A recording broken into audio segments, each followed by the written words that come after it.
Panginoon, dahil hindi po sobrang init.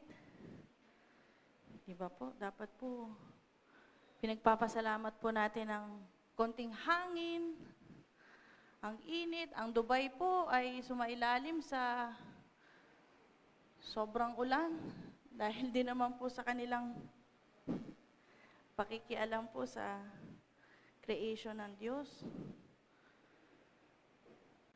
Tayo po ay magpasalamat sa tag-init at sa tag-ulan. Tayo po ay magpasalamat dahil patuloy pong iniingatan po tayo ng ating Diyos. So, good morning din po sa mga kasama natin online. And, teka po, iinom lang po muna ako.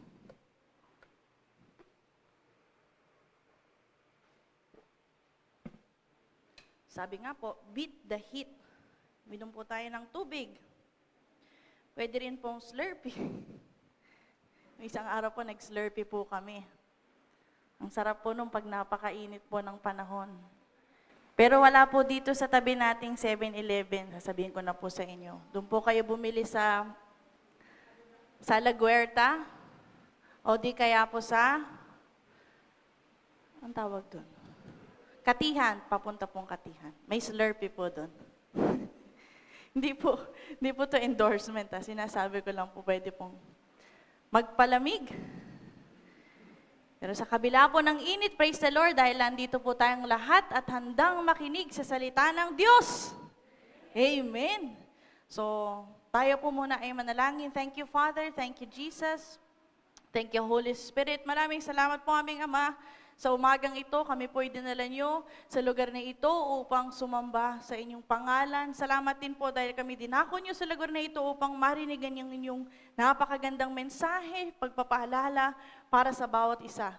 Dalangin po namin na buksan nyo po ang puso at isip ng bawat isa nang sa gayon tanggapin po namin ng buong puso, buong pagkatao ang inyo pong nais sabihin sa amin sa umagang ito. We thank you and may you be glorified in our midst. In Jesus' name, amen and amen. Sige po, palakpakan po natin ng Diyos. So, last week po ay ating pong tinalakay ang part ng mahaba nating serye. Nasa Walk in Love po tayo and today we are in part 2 dahil hindi po natin natapos last week. Tinalakay po natin ang first 2 verses of chapter 5. Kung papaanong tayo po ay dapat maging tulad ng ating Ama sa Langit bilang kanyang mga anak at kung papaanong tayo po ay lumakad sa pag-ibig, walk in love, katulad ng pag-ibig ni Kristo para po sa atin and sa kanyang church. So, basahin po natin muli ang ating teksto. Ang focus po natin is verses 3 to 5, but let us read from verse 1 again. I will be reading from NASB. Ephesians 5, verses 1 to 5. Therefore, be imitators of God as beloved children, and walk in love, just as Christ also loved you and gave himself up for us, an offering and a sacrifice to God as a fragrant aroma. But sexual immorality or any impurity or greed must not even be mentioned among you, as is proper among saints. And there must be no filthiness or foolish talk or vulgar joking, which are not fitting, but rather giving of thanks. For this you know with certainty that no sexually immoral or impure or greedy person, which amounts to an idolater, has an inheritance in the kingdom of Christ and God. Purihin po ang pagkabasa ng salita ng Diyos. So, last week tinalakay po natin the love of God and how we are to walk in His love. But yung ating pong teksto sa umagang ito, verses 3 to 5, ito po ay nagsisimula sa salitang but. But sexual immorality, impurity, or greed, but.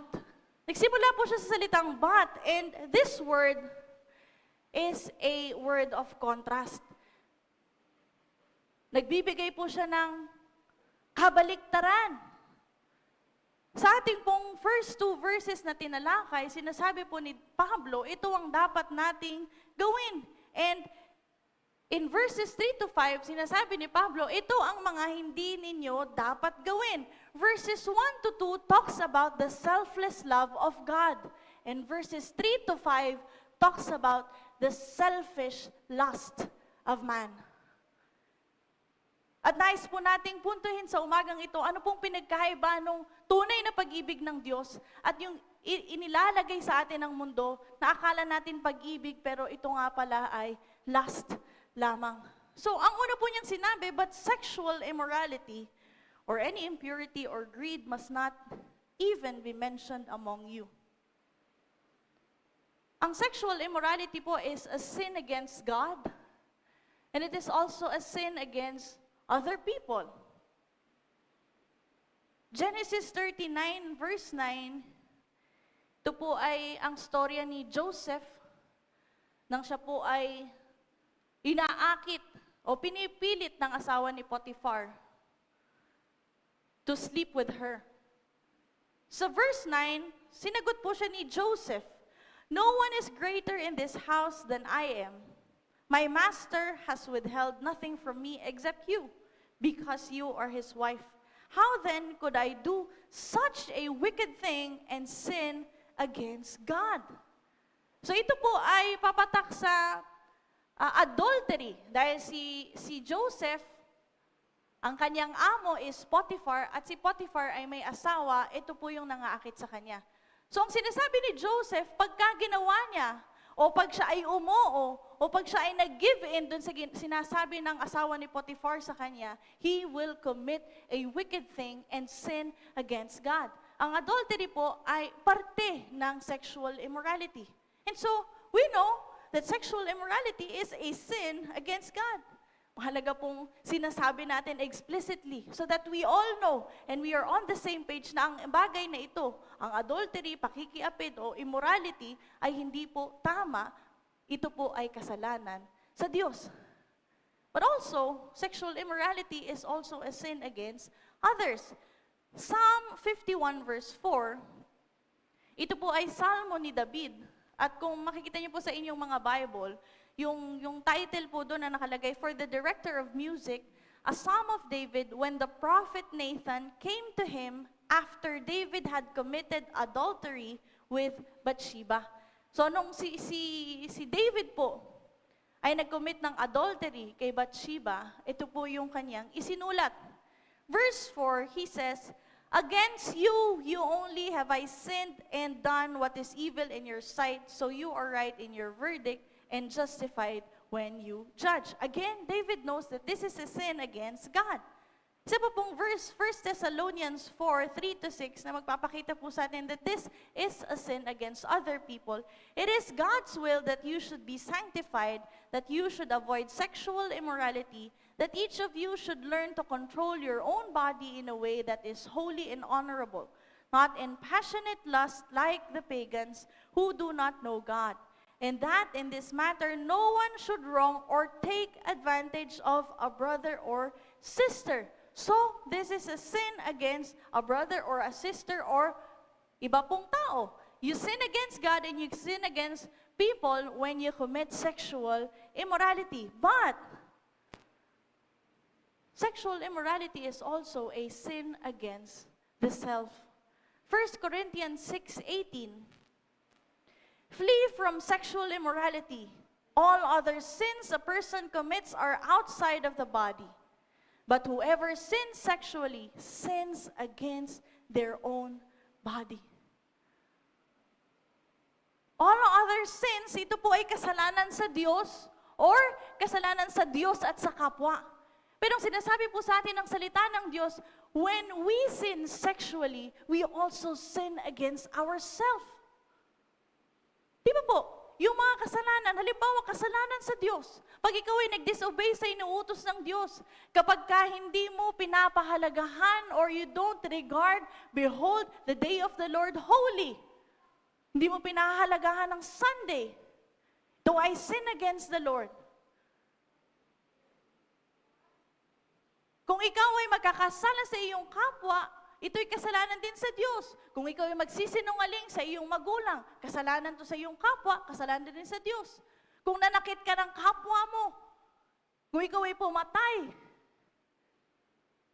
nagkasala ka sa kapwa mo at nagkasala ka sa Diyos.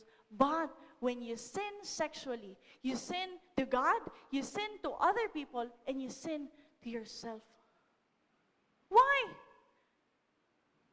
Ang pagkakasala pong sexual, ginagamit po ang ating sariling katawan. Yun po sabi ng 1 Corinthians 6:18. All other sins a person commits are outside the body. But whoever sins sexually sins against their own body.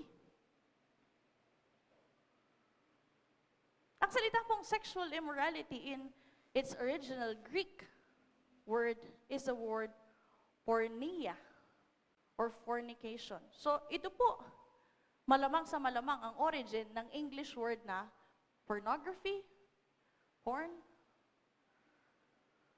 Ito po ay sexual activities outside the divine bounds of marriage. Yun po ang sexual immorality. Mahalaga pong dinidefine natin para alam po natin. Ang sex po ay ginawa, nilikha ng Diyos para lamang sa mag-asawa. Sa isang babae at isang lalaking kinasal, bound by marriage before God and before man. Anything, lahat po, lahat ng aktibidades na sexual, na hindi po sakop ng isang pagiging mag-asawa na kinasal legally, will fall under porneia, sexual immorality. At napakarami pong maaaring pumatak sa ganito. Premarital sex.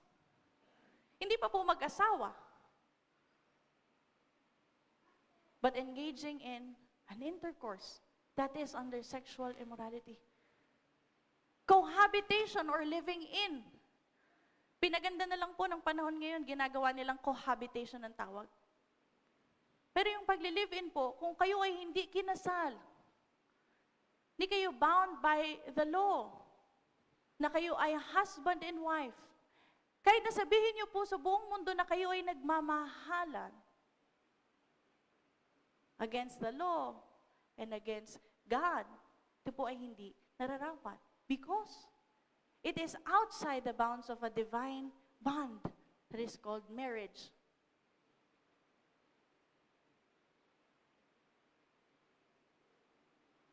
Yung mismong pinanggalingan pong salita nito, pornography, that is sexual immorality. You sin against yourself.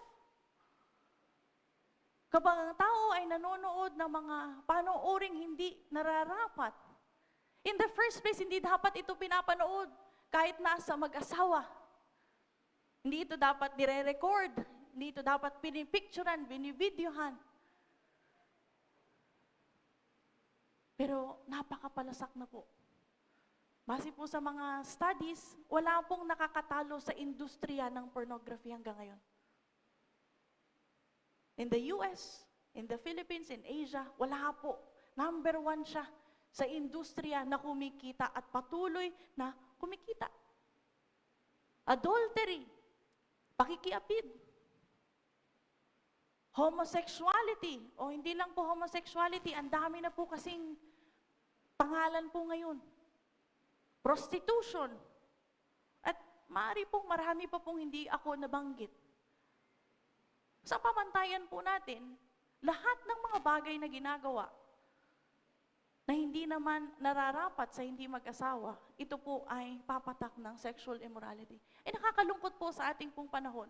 Marahil ganito din po ang panahon ni Pablo, kung kaya naman gano'n na lamang ang kanyang pagpupursiging magsabi sa churches. Hindi lang po dito sa Ephesians sinabi ni Pablo ito. Probably in majority of his epistles, tinatalakay niya po ang sexual immorality. Nakakalungkot po sa ating panahon, ginagawa na pong norm. Tila baga normal ang mga bagay na ito. Meron pong nag-trending noon, 2017 pa po. Si Nadine Lustre, kilala niyo po? Sino po fan ni Nadine Lustre ngayon? Nadine Lustre po ay tinanong siya sa isang interview kung sila ay nagli-live-in ni James Reid. Ayan. Halata natin kung sino mga fans. Tinatanong po sila kung sila ay nagli-live-in ni James Reid. Ang sagot niya po, it's normal na eh. Come on guys, it's 2017.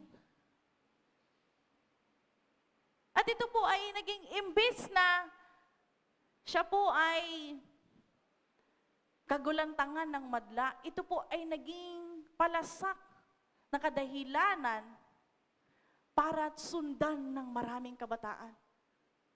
Hindi po ibig sabihin moderno na ang kapaligiran, hindi ibig sabihin moderno ang teknolohiya, hindi ibig sabihin moderno na ang mundo, ay babaguhin natin ang pamantayan ng salita ng Diyos.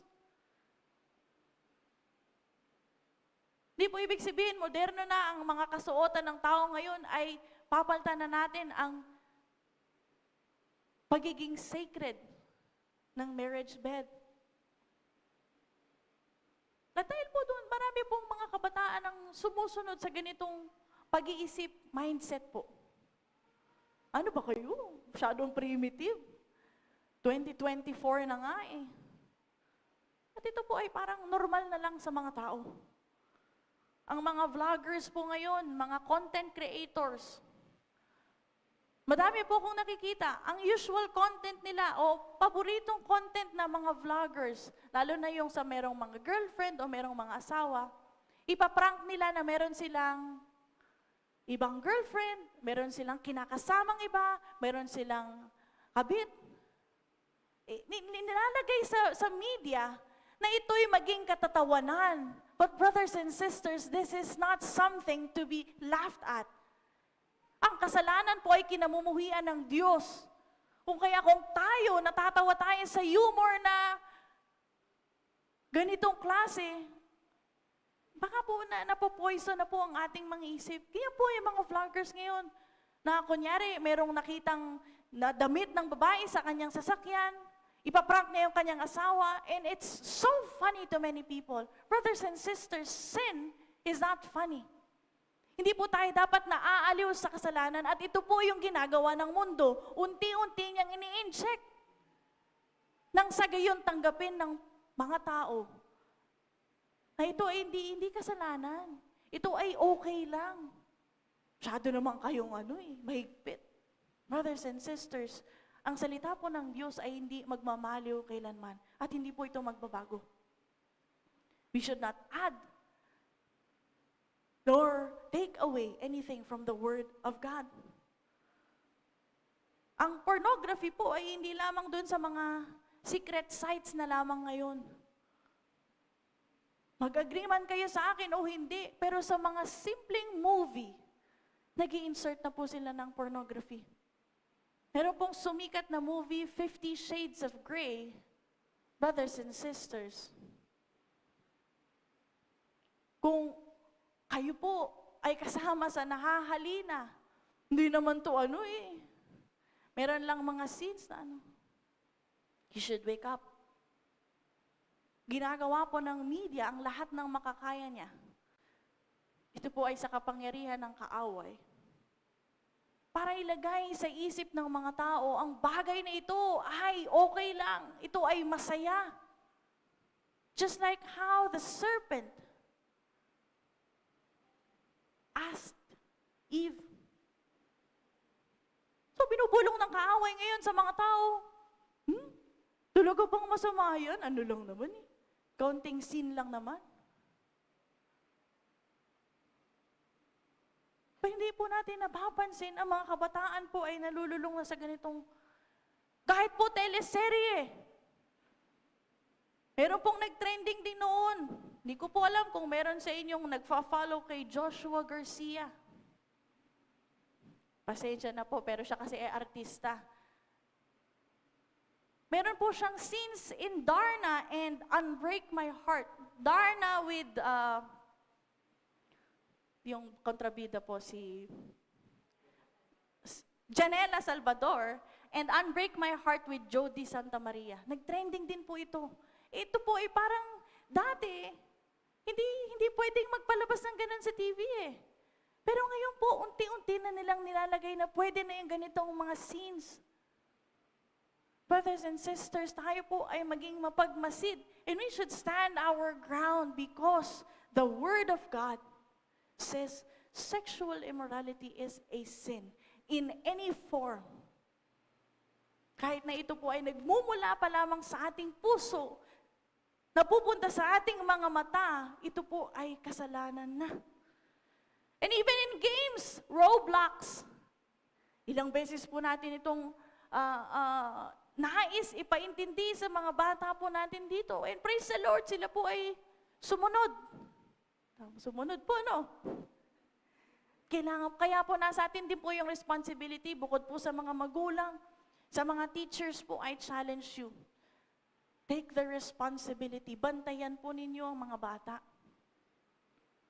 Hindi po lahat ng kanilang nilalaro ay okay. Hindi po porke nakalagay yan sa games for 3 to 5 years old, ay okay po sila. Yan po ay mga pakana ng dyablo.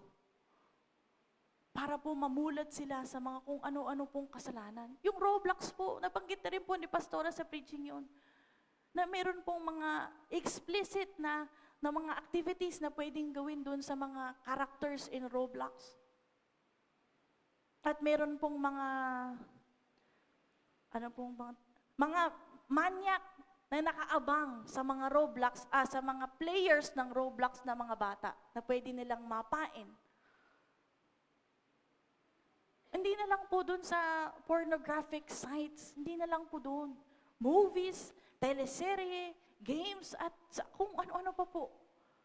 Kahit po yung mga babasahin lang na wala pong kahit anong picture, yan po ay meron ding mga pag-i-insert ng kabastusan at kalaswaan. Brothers and sisters, kailangan po nating maging cautious sa mga bagay na ito. Sexual immorality. Ano po po? LGBTQ+++.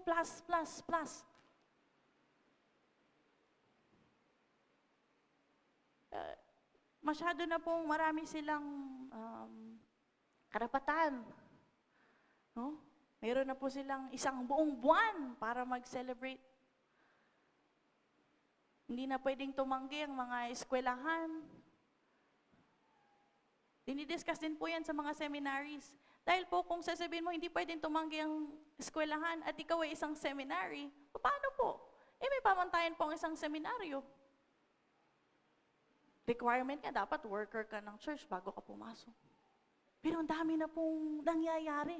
Nagiging tulad na po tayo ng iba pong mga bansa. At ang tagline po nila, alam po ninyo? Meron po silang tagline. Love. Mabuti po hindi natin alam. Love wins. Baka po nakikita nyo kung saan-saan gagamitin niyo, hindi niyo po alam kung saan nanggaling po yan sa LGBTQ community. Love wins. Para po sa kanila, nananalo daw po ang pag-ibig kapag hinayaang ang dalawang taong nagmamahalan ay magmahalan ng malaya.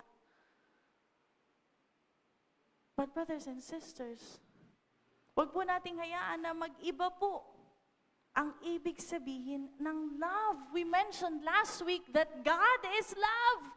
How can you say that love wins when God is love? Love wins kapag ang dalawang lalaki ay nagmamahalan. Love wins kapag ang dalawang babae ay nagmamahalan at gumagawa ng hindi tama sa Panginoon. God is love. Huwag po nating hayaan ang kaaway na baguhin ang ibig pong sabihin ng love. Binabago na nga po nila ang ibig sabihin ng rainbow. For me, growing up as a child, rainbow meant the covenant of God. Sa kwento po ba't may Moses po akong nadinig? Bakit parang iba po yon? Sa kwento po ni Moses, parang wala pong rainbow. Sa kwento po ni Moses, may ulap at apoy, ano? Sa kwento po ni Noah, meron pong Rainbow, okay po. So, pwede pong mag-visit po sa Sunday School ulit yung mga nakalimot po. Yun po yung original meaning ng rainbow. Ngayon, hindi mo na magamit yung emoji na rainbow. Hindi ka na makapagsuot ng colorful na damit. Hindi ka na makapaglagay ng wallpaper na makulay. Eh, pag artist ka, gusto mo maraming kulay. Pero dahil baka makita, ay, LGBT ka? Di ba po? Iniiba po ng kaaway ang meaning po ng mga bagay na itinatalaga ng Diyos para po sa atin. And don't let ever Satan or the world change what love means. Love is, verse 2 of Ephesians 5, that love is Christ. Christ died for us. While we were still sinners, Christ died for us. Ang pag-ibig po ay tulad ng ginawa ni Jesus Christ. God is love, and the perfect example of love is Christ. Iyon po ang love. Huwag po natin baguhin. Hindi po yung basta wala kang tinatapakang tao.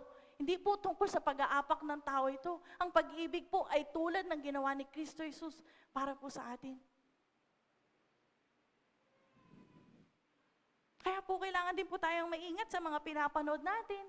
Pinapanood po ng inyong mga anak. Hindi po porke hindi yan horror o hindi yan witchcraft ay hindi yan masama.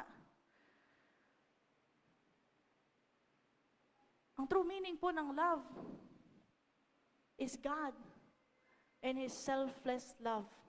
All other else are selfish lust. At ito po ang nais iipasok ng mundo sa isip ng mga tao. 1 Corinthians 6:18 ang sabi po, flee from sexual immorality. All other sins a person commits are outside the body, but whoever sins sexually sins against their own body. Sabi po doon, flee. Layuan mo, lumubay ka. Genesis 39:11-12, ituloy po natin yung totoong nangyari sa kwento po ni Joseph. Babasahin ko po ang salita ng Diyos version. Isang araw pumasok si Jose sa bahay para magtrabaho. Nagkataon na wala kahit isang alipin sa loob ng bahay. Hinawakan siya sa damit ng asawa ng amo niya at sinabing, sipingan mo ako. Pero tumakbong palabas ng bahay si Jose at naiwan ang balabal niya na hawak ng babae. Tumakbo po si Joseph. He ran. He fled. Sabi po, tumakbong palabas ng bahay si Jose. Hindi po siya nakipaglaro, hindi po siya nakipag-testing, hindi niya sinabing tignan ko kung hanggang saan ang kaya ko. Hindi po siya nakipagpatintero sa babaeng ito. What he did was to run away, to flee. Tumakbo po siyang palabas. Dahil brothers and sisters, hindi po tayo pwedeng makipaglaro sa kasalanan. Hindi po tayo pwedeng makipaglaro sa kasalanan. Hindi po natin pwedeng testingin hanggang saan ang kaya natin. Hindi po natin pwedeng sabihin, tatry ko lang, kaya ko naman. Hindi po ganon. Hindi mo pwedeng sabihin, ngayon lang to, bukas hindi ko gagawin. Hindi mo pwedeng sabihin, titikman ko lang, bukas hindi ko nagagawin. Hindi mo pwedeng sabihin, kaya ko ang limitasyon ko. Hindi mo pwedeng sabihin, Ito kasi ako. Malakas ako. Brothers and sisters, mind you, we were enslaved by sin before Christ found us. Tayo po ay alipin ng kasalanan. Binigyan lang tayo ng kalayaan ng Diyos sa pamamagitan ng kanyang dakilang pag-ibig.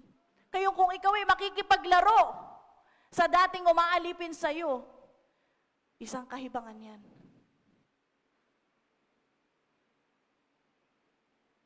Huwag po tayo makipaglaro sa kasalanan.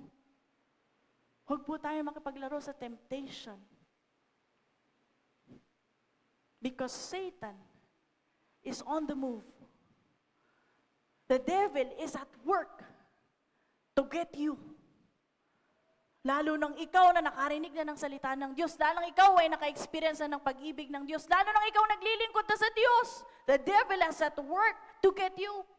Kaya huwag ka magpaprente-prenteng, relax ka lang sa iyong buhay. Kaya ko to. Matagal na ako sa Panginoon eh.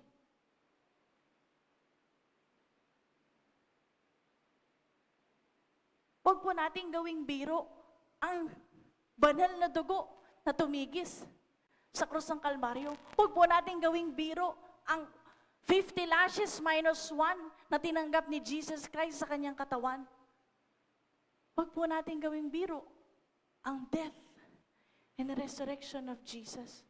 Dahil tuwing tayo po ay makikipaglaro sa kasalanan, sa temptation,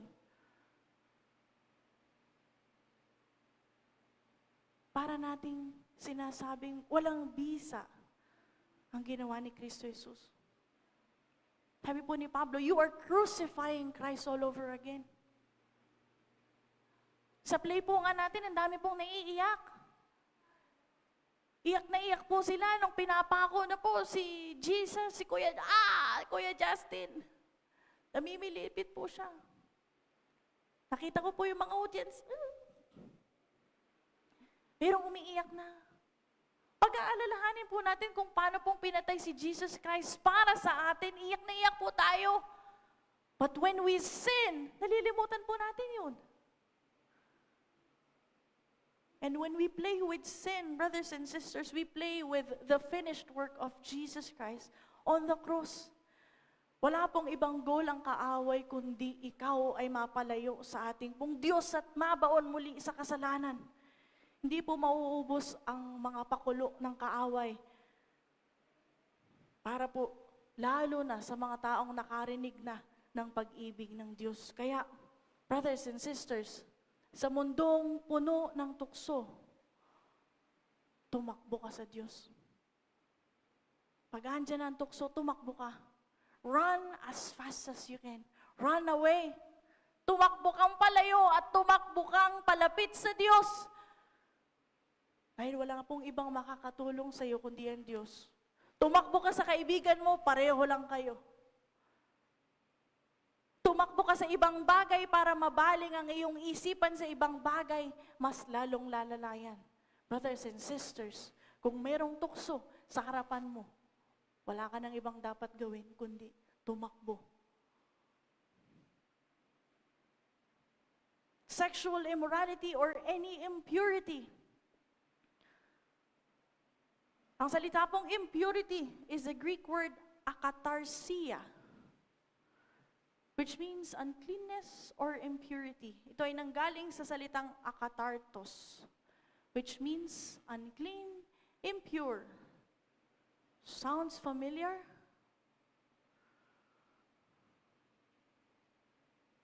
Kung nandito po kayo 2 weeks ago, ito po ay pamilyar. Pang 1,000,000 beses na po namin sasabihin, hindi po kami nag-uusap ng mga tuturo. Dahil nakalatag na po ang mga preaching ni Pastora for the whole year. Ganon din po ako, Sister Nicole. Serye po ito, sabi ko po sa inyo, serye sa Ephesians, pabalik, 5, 4, 3, 2. Nasa serye po tayo ng walk. At nandito na naman po tayo sa impurity. Ang word na akatartos ay unclean and impure. And 2 weeks ago, tinalakay po ng ating pastor ang clean hands and pure heart. Ibig lang po sabihin, ito talagang mensahe ng Diyos sa atin.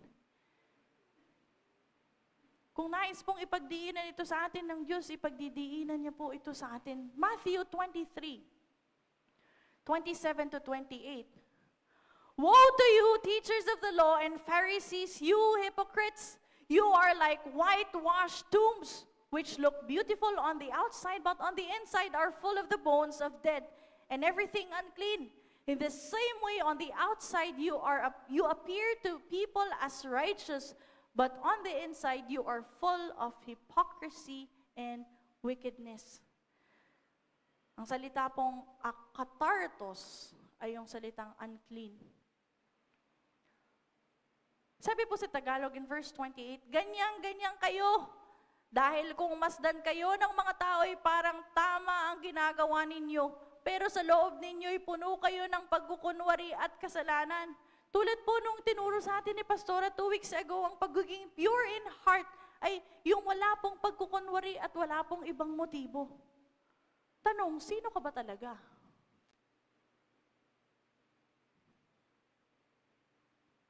Impurity is hypocrisy and wickedness.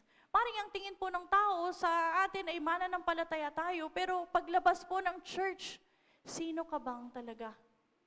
Maring pag nag-worship dito, kulang na lang maglupasay ka sa pag-worship, pero paglabas mo ng iglesyang ito, nakikinig ka ng mga musikang hindi nakakalugod sa Panginoon. Maring kanta ka ng kanta ng worship dito, pero paglabas mo sa lugar na ito, ang playlist mo ay hindi naman mga papuring awit na. Kung ikaw ay matagal na sa Panginoon, matagal ka na sa Diyos, dapat po sana'y na-clean na yung playlist natin. Ano lang naman, general lang naman na love song naman yung mga pinapakinggan ko atin. Hindi mo nga alam kung ano yung mga subliminal messages na yan eh.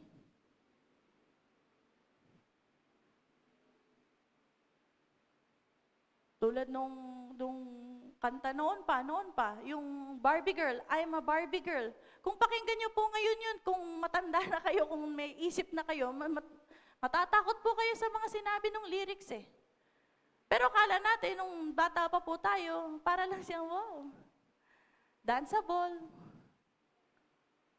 Eh kung hanggang ngayon po ay may playlist ka pa rin. May playlist ka pa rin ng hindi worship songs. Ewan ko na lang po. Hindi mo naman alam kung ano motibo ng gumawa niyan eh. Alam mo, nakakaano lang. Nyari, pantropiko. Ano ba ibig sabihin doon? I-search mo muna, bangko sayo ka ng sayo ng pantropiko, hindi mo alam kung ano ibig sabihin. Akala mo, member ka ng Bini. Bibi ka pa. Di ba po? Mga trending na yan, tingnan po natin. Hindi po natin sinasabing masama po ang lahat ng yan. Pero kung maaari, kung kaya naman natin, ang pakikinggan lang natin ay yung mga awit ng Panginoon, di ba po mas maganda? Kung mahilig kang magbasa at mahilig ka lang din magbasa, di mas maganda kung basahin mo na lamang ay ang Bible. Hindi po masamang magbasa ng ibang novel, pero kung meron kang gugugulin sa oras mo, hindi mo na lang gugulin sa oras ng Panginoon. Kung manonood ka na lang din ng mga teleserye, papanoorin mo pa yung mga idol mo si Joshua Garcia. Eh ang image si Joshua Garcia, ganoon. Gusto niya laging may kissing scene. Ay ano makukuha mo kay Joshua Garcia?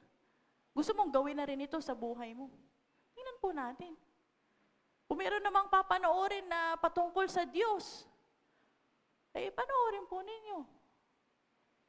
Kaya nga po, very good ang mga YOP. Ang alam kong pinapanood po nila ay The Chosen. Sabi po nila, pinapanood nila The Chosen. Bagamat ang mga bagay na ito, again, may disclaimer naman po yung mga gumagawa ng serye na ito eh, na hindi po lahat ng nandoon ay yung nandun sa Bible. Kaya kailangan mabasahin din po natin yung Bible. Gagawa sila syempre ng mga backstory na hindi naman kasama para maging mas makulay. Pero ganun pa rin naman po. Tingnan po natin yung ating pong mga sarili. Baka tayo po ay nababahiran ng mga impurities na sinasabi po natin. Wala pong pagkukunwari. Tingnan ko po yung, meron po kasi akong Pinoy version na Bible. Tinignan ko po yung verse na yan, ang sabi po niya doon, mga plastic, mga mapagkunwari. Tingnan po natin, tayo po ba ay nagkukunwari? Baka naman pag nandito ka sa church, ang lungkot-lungkot mo. Pero paglabas mo dito, ando ka sa mga, uy, mga friends, kamusta kayo dyan? Ano, malungkot ka sa church? Pag nasa labas ka ng church, masaya ka na. Baka andito ka sa praise and worship. Pero pag nandun ka sa mga concert, ay, ito, makikita mo. Yeah! Let's go! Tingnan po natin.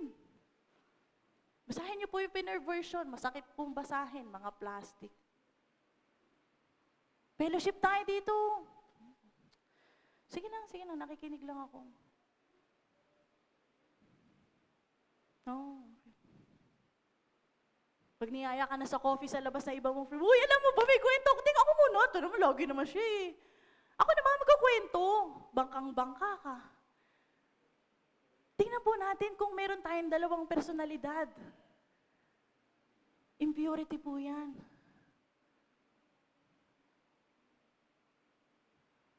Kung iba ka sa church, meron pong mga tawang-tawa dito, hindi ko po alam, may mga kilala.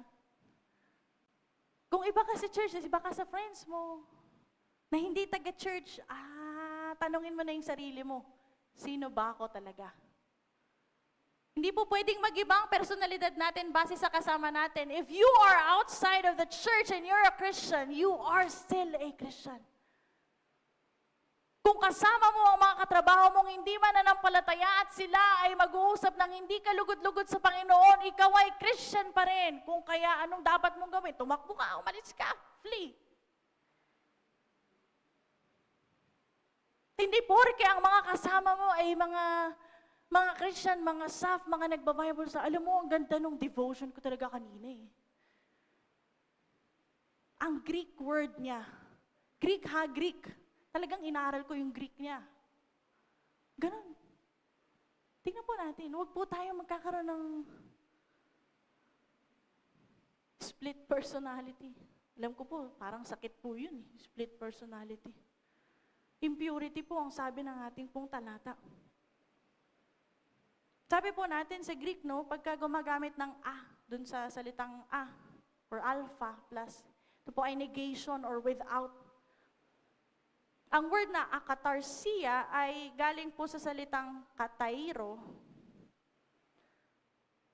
without katairo, to cleanse or to prune. John 15:1-2, ginamit po ang salitang katairo. I am the true vine and my Father is a gardener. He cuts off every branch in me that bears no fruit, while every branch that does bear fruit, He katairo, so that it will be even more fruitful. To cleanse or to prune. Yung salita pong fruitful, in-explain po sa mga sumunod na verses, in verses 16-17, sinabi po kung ano yung fruit na ito, you did not choose me, but I chose you and appointed you so that you might go and bear fruit, fruit that will last, so that whatever you ask in my name, the Father will give you. This is my command, love each other. John 15 tells us that the fruit that God wants us to bear is love. Ang sinasabi po natin in Ephesians 5:1-5, tayo po ay mamuhay, lumakad sa pag-ibig po ng Diyos. And kasama po doon yung impurity. Kailangan po nating ma-prune, ma-cleanse ng sa gayon. Ang lalabas sa atin ay ang pag-ibig ng Diyos. Napakabuti po ng Diyos. Sinabi niya doon sa unang verses, He prunes so that it will be even more fruitful. Ang pruning po ay yung pagtatapyas. Sinearch ko po yung proseso ng pruning a grapevine. Tinatapyas yung mga branches na hindi nagbubunga. Ang sabi dun sa isang article, ang sinasabi nila dun sa mga taong first time magpupruning, huwag kayong manghinayang sa mga itatapon ninyo dahil makakabuti yun dun sa vine. Minsan malalaking branches pero wala talagang posibilidad na magbunga, itatapon nila. At sabi, huwag kayong manghinayang kasi pag tinapyas niyo yun, makakabuti at lalong magbubunga yung vine. And it is the same thing with God. Pinuprune niya po, pero bago niya i-prune yung mga bearing fruit, He cuts off every branch that bears no fruit. Yung walang pagbubunga ay tatanggalin at yung mga nagbubunga paunti-unti ay kanyang nililinis. Ang tunay na bunga ng isang anak ng Diyos ay pag-ibig. John 15:4 sa Tagalog, manatili kayo sa akin at mananatili din ako sa inyo. Hindi magbubunga ang sangang hindi nananatili sa puno. Gayon naman, hindi kayo magbubunga kung hindi kayo mananatili sa akin. Ang paalala po sa atin ng salita ng Diyos ay manatili sa Kanya. Dahil again, hindi po mauubos ang pakana ng kaaway upang tayo ay lumayo, lumubay, umalis sa ating pong Diyos. Hindi po mawawala ang mga pakana ng kaaway para tayo po ay mahaluan ng kung ano-anong karumihan ng mundong ito. So that, brothers and sisters, the reminder is, sa mundong puno ng karumihan, manatili ka sa Diyos. Manatili ka sa Diyos. Abide in God. Abide in Jesus. Manatili ka dahil sa iyong pananatili, ikaw ay magbubunga. Balikan po natin ating verse, but sexual immorality or any impurity or greed must not even be mentioned among you as is proper among saints. Sa ESV po, but sexual immorality and all impurity or covetousness must not even be named among you as is proper among saints. Ang word na greed or covetousness ay ang Greek word na pleonexia. Pleonexia means advantage or covetousness. Ito po ay desire, greedy desire to have more. A greedy desire to have more. Ito ay matinding pagnanasa na magkaroon ka ng higit pang yaman, higit pang pag-aari, higit pang ari-arian, higit pang gamit, at kadalasan ay pagmay-ari ng iba. That is covetousness or greed. Exodus 20 verse 17, ito po ay ang commandments ng ating Diyos. You shall not covet your neighbor's house. You shall not covet your neighbor's wife, or his male or female servant, his ox or donkey, or anything that belongs to your neighbor. Alam niyo po, ito po talagang mensahe ng Panginoon.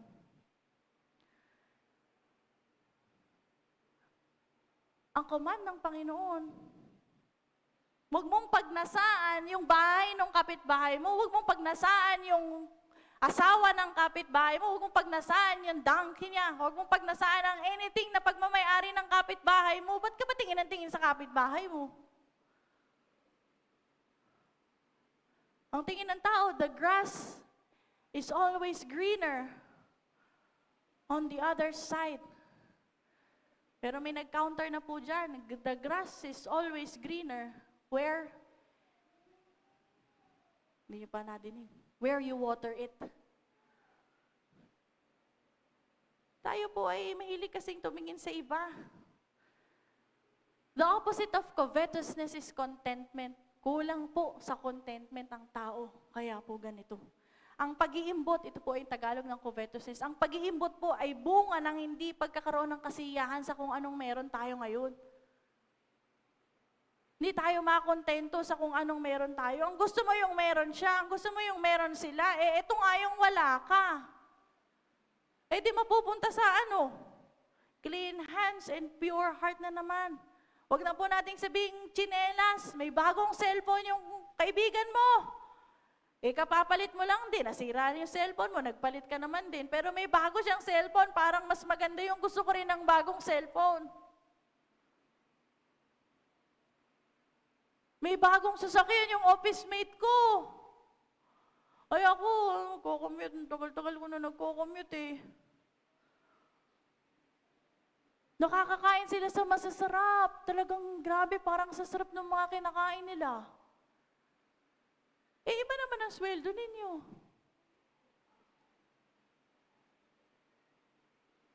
Ang ganda ng girlfriend ng tropa ko. Ba't wala pa kasi akong girlfriend Ang laki sweldo nung nung churchmate ko, ang laki ng sweldo talaga. Pinuhulaan ko lang kasi parang sa gastos niya, parang laki ng sweldo niya. So kung lumipat dun balita ko maganda daw sa floor Joke lang po yun. Baka po habulin niyo si Kuya Jake. Parang ang ganda talaga dun sa company nila. Gusto ko na nga lumipat dun Sa Moristela. Wow. Wow, mama. Natatawa kayo. Pinapalight lang po natin ng konti. Matagal na ako nagagalit Covetousness. Lagi ka nakatingin sa kung ano yung meron yung iba. Kung ganito po ang mindset natin, hindi ka magiging masaya sa kung anong meron ka.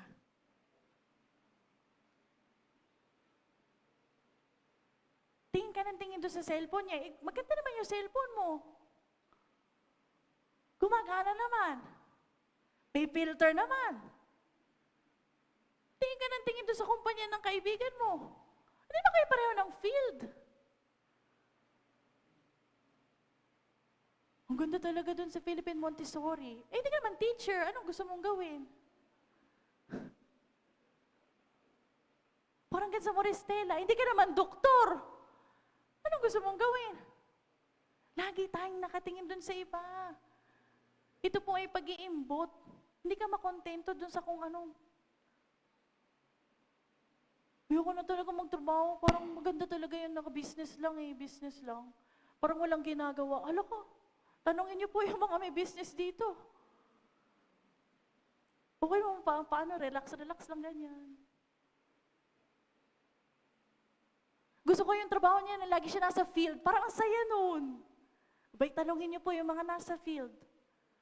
Parang ang saya na trabaho niya, work from home lang, higa-higa lang minsan. Tanongin niyo po kung ano mga struggles niya sa work from home. Kahit ano po yan. Basta tignan mo sa iba, feeling mo mas maganda. Pati nga po, ulam ng kapitbahay mo, feeling mo mas masarap. Ako po ganyan nung bata ako, feeling ko po lagi mas masarap po yung ulam kay tita. Okay, kay Tita Evie. Nung bata po kami, pagka po, makikita namin si Kuya Daniel, pupunta po kami sa bahay ni Kuya Daniel. Parang ang sarap po nung hotdog nila. May hotdog din naman po kami sa bahay. Ganun po kasi yung puso ng tao. Sometimes, tayo po ay nilalamon ng greed. Nakala natin kulang tayo. Yung trabaho mo, napapakain naman yung pamilya mo araw-araw, di ba? Yung business mo, okay naman. Meron pong mga hurdles here and there. Pare-pareho lang po tayong may mga pinagdaraanan. Brothers and sisters, stop looking at others' lives and working to become like them while God wants you to look at your life and He wants to work in your life. Pagod na pagod kang maging tulad nila. Kung ikaw ay maging still lang, God will work in your life na maging tulad Kanya. Huwag mo maging asamin na para kang maging tulad si Ate Nicole. Okay naman po maging idol si Ate Nicole. Pero po, ang gusto natin dapat maging tulad ako ni Jesus Christ. Kasi ang galing po sumayo ni Ate Nicole talaga eh. Para na po siyang si Sarah G.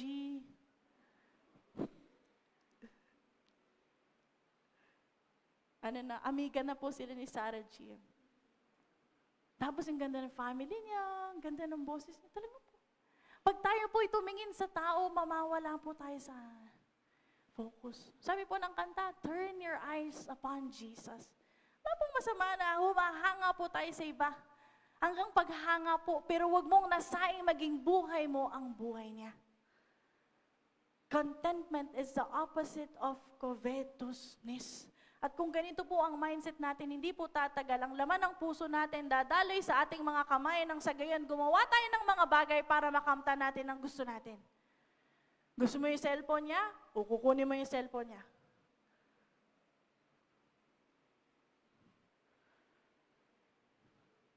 At hindi rin po tatagal yung laman ng puso natin, iyon na rin yung bukang bibig natin. Sabi po, Luke 6:45, a good man brings good things out of the good stored up in his heart, and an evil man brings evil things out of the evil stored up in his heart. For the mouth speaks what the heart is full of. Kaya nga po, in verse 4 of Ephesians 5, verse 3, but sexual immorality or any impurity or greed must not even be mentioned among you as is proper among saints.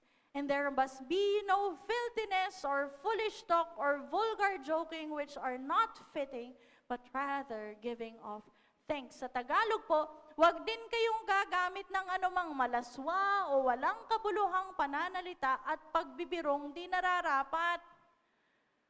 Kung ito nga yung puno ng ganito ang puso mo, ito yung lalabas sa iyong bibig. Kung sinasabi natin in verse 3, sexual immorality, impurity, and greed, ito po ay laman ng puso, lalabas din ito sa ating mga pagsasalita. Kapag ang kwentuhan, ano na ba ang topic ninyo? Kapag biruan, ano na ba ang laman ng biruan ninyo? Hindi tayo po dapat nariringgan ng mga malalaswang joke. Hindi po tayo dapat nariringgan ng mga walang kabuluhang pananalita, mga pagbibirong di nararapat, pagmumura. Pag ba ikaw ay nagulat, anong sasabihin mo? Mamaya po, manggugulat po ako.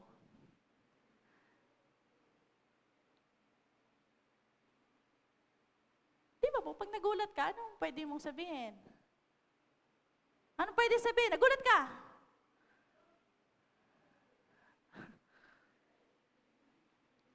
Pwede ka namang relax ka lang naman eh. Meron po kasi mga magugulating tao, ano? Natapon lang yun. Oh! Ay, grabe. Oh, shucks. Okay na naman po yun. Nawa-workout po yun. Pwede tayo mag-training yan para mapigilan po natin yung mga sarili natin. Pero okay lang magulat, okay lang po. Wala pong masama doon. Basta ang masabi lang natin ay, yun lang, no? Huwag na po yung pagmumura. Dapat po sa ating kapulungan ay hindi na po tayo nariringgan ng mga ganyan. Sa loob at sa labas ng ating pong mga iglesia. Ganun din po yung mga masasamang pananalita. Yung halimbawa po, masakit lang yung ulo niya. Ay, ano na yan? Brain cancer na yan. Pero po kasing mga ganun yung mga biruan. Naku, 5 months ka na lang, sinasabi ko sa iyo, ayusin mo na yung buhay mo. Meron pong ganyan mag-joke. Tigilan po natin kung ganyan po kayo mag-joke. Kunyari, umubo lang, ay, TV na yan. Tumatawa po kayo, baka ganyan po kayo magbiro, itigil na po natin.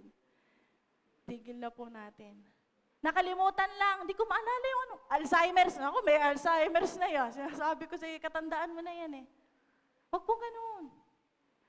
Madami po minsan natatawa po kayo sa ganun, pero yun po kasama po yun eh. Walang kabuluhang pananalita o pagbibirong di nararapat.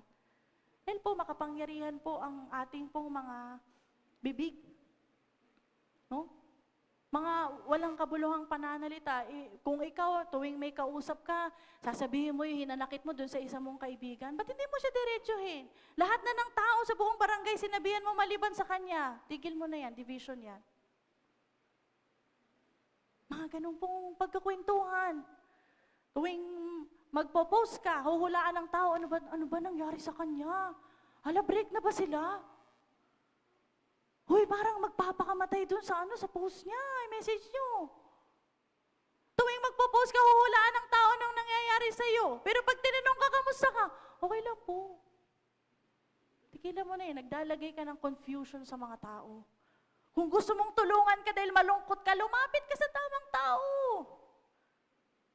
Kasi po ngayon, hindi na lang po sa bibig natin lumalabas, pati po sa pinopost natin, it is also an extension of our mouths.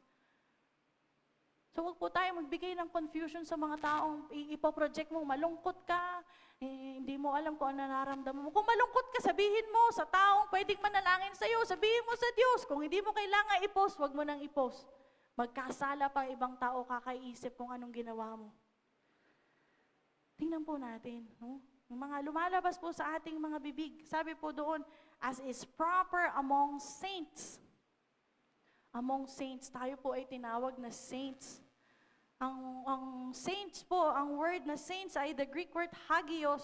It means sacred or holy. It means likeness with the Lord. Ito po yung dinalakay natin last week. Na kung tayo beloved children, kung tayo anak ng Diyos, meron po tayong divine nature of God. And if we are sacred saints, dapat po hindi po ito naririnig, nakikita po sa ating mga sarili. Ang mga akto pong ito, ang mga pananalitang to ay hindi nababagay sa mga saints. Ito pong pamantayan, pwede niyong isipin. Kung hindi mo kayang gawin, o kayang sabihin sa harap ng church, before the altar of God, malamang sa malamang, kasalanan yan at hindi yan tama. Maaari, hindi po lahat, not absolutely, but maaari mong maging pamantayan. Kapag ito ay sinabi ko sa harap ng church, sa harap ng aking mga pastor at leaders, sa gitna ng altar, ito ba ay makakalugod sa Diyos o hindi? Kapag ito ay ginawa ko nang nakikita ng aking pastor, ng aking mga leaders, ng aking kapwa, ito ba ay okay? Maaari pong maging pamantayan. Mabilis na pamantayan lamang. Dahil sabi doon, which are not fitting. Kung hindi po nababagay sa tahanan ng Diyos, malamang sa malamang, hindi yan bagay sa iyong buhay. Kaya nga po, these things are done in secret. Ginagawa sa kadiliman, sa mga hindi nakikita. Sa susunod po nating pag-aaral natin, tatalakayin po iyon. Pero yun po yung nais po nating sabihin, na yung sexual immorality, impurity, and greed, ito po ay dapat nating tanggalin sa ating pong mga puso. Contentment ang kailangan po natin. When we are content, we give thanks. Iyon po ang sabi dun sa ating verse. But rather, giving of thanks.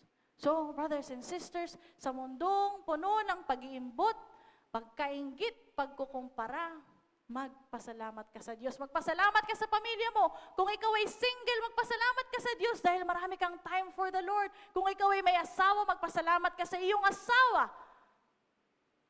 Kung ikaw ay mayroong cellphone, magpasalamat ka sa Diyos, mayroong kang cellphone. Kung may trabaho ka, pasalamat ka sa Diyos dahil nang may trabaho ka. Kung mayroong kang kinakain, araw-araw, pasalamat ka sa Diyos dahil ikaw ay nakakakain.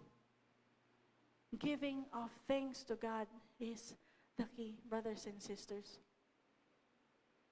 Dahil ang lahat po ng ito ay kinaklasify as idolatry. Idolatry. Hebrews 10:26-27, if we deliberately keep on sinning after we have received the knowledge of the truth, no sacrifice for sins is left, but only a fearful expectation of judgment and of raging fire that will consume the enemies of God. Ang sabi po kasi dun sa ating verse, wala pong inheritance in the kingdom of God ang mga taong gumagawa nito. Hindi po ibig sabihin ng isang mananampalataya ay mawawala ng inheritance in the kingdom. Hindi po ibig sabihin ng isang anak ng Diyos ay matatakwil bilang anak ng Diyos. Ibig pong sabihin ng verse natin in Ephesians 5:1-5, kung ikaw ay patuloy na namumuhay sa kasalanang mga ito, malamang, maaari, hindi ka pangang tunay na anak ng Diyos. Maaaring hindi pangang tunay na tanggap mo ang pag-ibig ng Diyos. Maaaring ang tunay na hindi ka pa tumalikod sa mga kasalanang ito. Kapag binigyan ka na ng kaligtasan, kapatawaran ng Diyos, hindi na po niya ito babawiin. Kung kaya naman, kung hindi ka nakakaalis sa kasalanan, kailangan mong mag-isip muli. Baka naman in the first place, you did not become a child of God. In the first place, you have not received the love of God. Baka naman in the first place, you have never repented from your sins. Ang nakataya po is the kingdom of God. Kaya po ang sinasabi po sa atin ng salita ng Diyos, brothers and sisters, huwag po nating baliwalain ang mga pagpapaalalang ito because ang mundong ito po ay hindi titigil sa paggawa ng mga pakana para po tayo ay mawala sa ating Diyos. Sa mundong puno ng tukso, tumakbo ka sa Diyos. Sa mundong puno ng karumihan, manatili ka sa Diyos. At sa mundong puno ng pag-iimbot, pagkainggit at pagkukumpara, magpasalamat ka sa Diyos. Bakit? Dahil sa Diyos lamang ang tunay na pag-ibig. At sa Diyos lamang makakamtan ang tunay na kaligtasan. Ngayon, kung sa pagkakataong ito, na-realize mo, naisip mo, baka nga hindi pa ako anak ng Diyos. O kaya sa pagkakataong ito, naisip mo, oo nga, bakit hanggang ngayon nagsastruggle ako against sin? Maring hindi kasama sa mga binanggit na sexual immorality, impurity, or greed. Pero maring na-realize mo na hanggang ngayon struggling ako. Maring hanggang ngayon enslaved ako by sin. Brothers and sisters, hindi pa huli yan lahat. Kaya nga natin unang tinalakay ang pag-ibig ng Diyos. The love of God, ang dakilang pag-ibig ng Diyos ay wala pong makakakumpara dito. Love covers a multitude of sins. Kahit na po gaano po tayo kalayo sa Diyos, kung tayo po ay lalapit sa Kanya, tayo po ay Kanyang bibigyan, bubuhusan ng Kanyang dakilang pag-ibig. Kung kaya, ikaw, na maaaring nag-iisip-isip, nahihirapan, nagsastruggle sa mga bagay na ito. Against the world, alam mong punong-puno ng temptation sa paligid mo. Inaanyayahan kitang lumapit sa harapan at muling tanggapin ang dakilang pag-ibig ng Diyos. Inaanyayahan kita sa harapan at tanggapin ang kapatawaran ng Diyos. Inaanyayahan kita sa harapan upang sabihin sa Diyos, Lord, tinatalikuran ko na. Finally, ang mga bagay na ito, tulungan mo ko na maranasan at mamuhay sa pag-ibig mo. The altar is open. Kung ang pamantayan natin ang mga bagay na ito, mga kasalanang ito, hindi natin magagawa sa harap ng altar, you know what? Ang pinakamagandang bagay na gagawin natin sa harap ng altar is surrender. Surrender our lives to God. So I invite you, if the Lord is speaking to your heart right now, kung nangungusap ang banal na Espiritu sa iyong kaluluwa at Espiritu, maaari kang lumapit at tanggapin ang dakilang pag-ibig ng Diyos.